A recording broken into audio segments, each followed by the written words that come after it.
रे?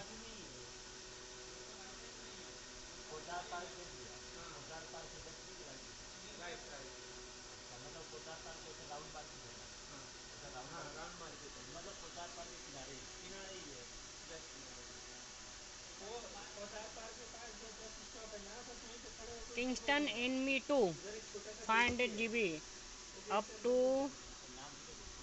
3500 MB read and writing का speed test किया आज। pcie 4 point ready, Nvme m.2 Windows installation हो गया कंप्लीट 1.5 मिनट में।